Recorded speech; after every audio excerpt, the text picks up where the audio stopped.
So, the whole story that I was telling was basically about this concept of that I have, which may be inaccurate, of like our universe being a misnomer for the way we think about multidimensional universe of universes. Let me explain. If you imagine that life on Earth is special because of Earth's position as it pertains to the sun, and the amount of elements that we have available to us on this planet, making a way for life to happen. So you got all the perfect, ingredients for life to happen. Now, check this out. Imagine that there are other stars that have other planets in our galaxy, which, by the way, scientists are beginning to discover, because we can only discover planets in our own galaxy. Other planets in other galaxies is too far away for us to be able to tell. So we're looking at stars in our galaxy, and we're trying to find how many of them have planets around them. And there's a way that they do that, and I don't want to explain it, but you can look it up. So, if there are planets that are like ours around other stars in our galaxy, there are opportunities for other human beings to have evolved on those planets. The reason I say this is because there are many different ways life could potentially have evolved. Intelligent life could have evolved. Many different ways, like 4 legs and 8 eyeballs and whatever. There are plenty of ways life could potentially be configured. Maybe every single one of them is accounted for. I don't know. But walking around on a planet is something that we see there are many ways to do only within our own biome of the Earth. On other planets, there may be, because of the different elements that are available, because of the different compositions of the atmosphere, because of the magnetosphere around the planet itself. There's all kinds of different variations on how life could express itself. Now, specifically for planets that have our mix of elements, which there are a limited number of, by the way. So it's a relatively high statistical probability that the combination of elements that we have on this planet is enough to for it to be common, for there to be planets that are made out of what we have, right? So like water, silicon, gold, iron, carbon, nitrogen. There's like you can mix those things up and get a planet like Earth on a pretty regular basis if you were to do it in a lab, but we don't have a lab big enough, right? Or we don't have enough time. But those things coming together, and again, these scientists that have been discovering these planets, these exoplanets, and these other Earth-like planets outside of our solar system, these scientists are saying, yes, these have a lot of the same chemicals, a lot of the same elements on their planet as we do, and we can tell because of the spectronomy or spectrography or whatever it's called. Regardless, for there to be that many possibilities that kind of stuff lives on the planet, or I should say that kind of stuff exists on a planet that is in the Goldilocks zone of its own star, there's still a really high likelihood. There's a number out there. I think it's, I don't know if this is the Fermi paradox or whatever it is, but there's a number that has been identified or like guessed by some scientists of like how many possible human habitable worlds there are out there. And it's just a guess, but it's a guess. It's an educated guess based on what we know about physics. Now, what we know about physics is relatively accurate, but there may be places in the universe, okay, that we talk of between galaxies that bend the laws of physics as we know them. Maybe, maybe not, okay? But the important part is not that. The important part is if there are, let's say, 100,000. 100,000 is probably a small number. If there's 100,000 planets that could house life like ours, then that means there is a possibility that those planets created that life at some point, or will at some point in their life cycle. So if every planet that has the composition of items and carbon, minerals and like fucking elements as ours, then for as many of them as there are, every single one of them had to form the way ours did. Meaning it had to come together as a ball of like, molten rock and metal, and then eventually it grew into, plant life, because planets are alive. And you don't have to agree with this, but if vegetation is a part of the planet, you pluck it out, you eat it, but it's a part of the planet, right? You can't, if you rip a tree out, it dies, right? It's a part of the planet. Just like if you were to tear a piece of skin off of yourself, that skin is going to die because it's a part of you. It's alive because you're alive, right? We're alive because the planet's alive. The plants are alive because the planet is alive, okay? So eventually, planets that consist of the same type of shit that we have on our planet, eventually life is going to happen. That's just the way it is because of biology. I don't know why, but it is just that way, okay? The point that I'm ultimately trying to get to is this. We have, as human beings, and as potential human beings, we have a lot of places that we could have lived in the past, or could live now, or could live in the future. A lot of potential places. That's just this galaxy.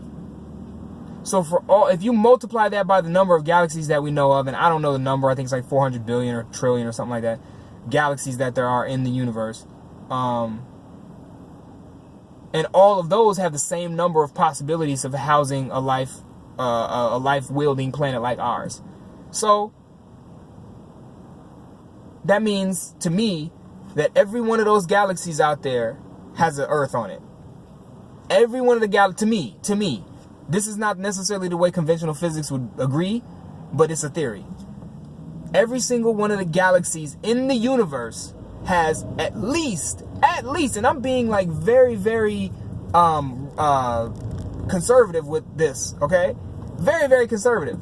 At least one Earth. And I mean Earth in the sense of like life-housing planet, right? Any planet that we could survive on, there must be at least one in every single galaxy.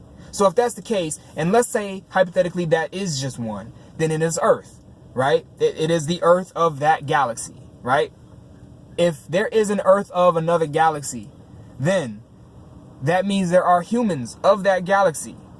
They may not exist in the same time frame as ours, right? It may be a billion years from now, their cycle starts, or a billion years ago, their cycle started. The point I'm trying to make is and I keep saying that, but it's like I'm getting deeper and deeper, and I have to walk into it because I can't just say it because it'll sound crazy.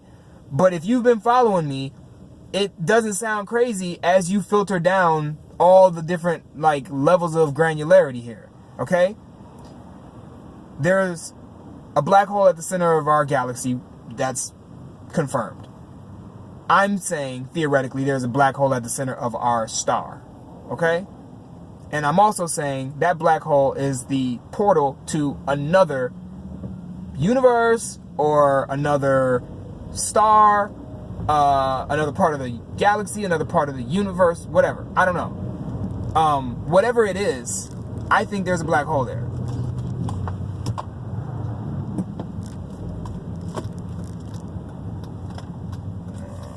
People are driving too crazy today. So,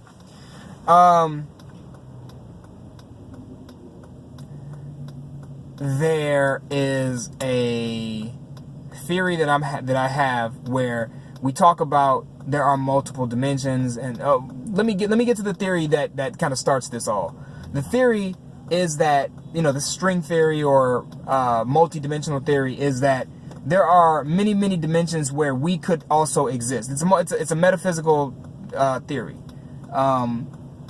There are infinite possibilities, and for each one of those possibilities, there is a universe, like a universe that sits directly on top of ours. That's what people think. Okay, so maybe that's what it is, but I think it's a universe that exists in another galaxy, and if you were to take that universe, if you were to take that galaxy, right, because you can't see somebody in another galaxy waving hello to you, there's never going to be proof of people from other planets unless we discover it in this galaxy, which, even if it may take, you know, generations for us to find out, it's doable. In our lifetime, it's doable.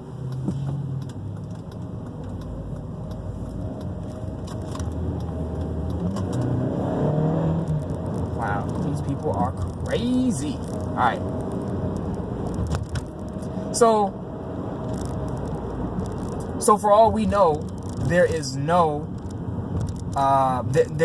for all we know, our galaxy may be everything there is to the universe as far as we're concerned, because we will never find out otherwise. We'll never find out otherwise. Never, ever, unless there's like wormholes that you could jump from one galaxy to another, which those may be the black holes, right?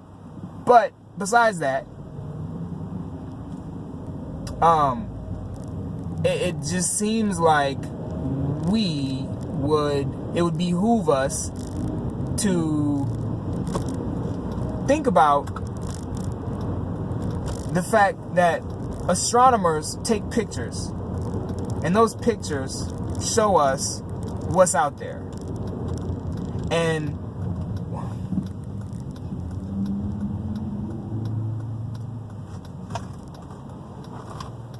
those pictures show us what's out there. And I keep getting interrupted by people that drive crazy on a Friday. I just don't understand it. Astronomers send us pictures, and they show you galaxies, right? Now, we don't see very, very high resolution galaxies often. I mean, they are starting to do it more and more these days, but like, it was a rare thing back in the day, like the 70s and 80s or whatever, to show like a really high detail of a galaxy. I mean, they did it with the Hubble telescope. So we will have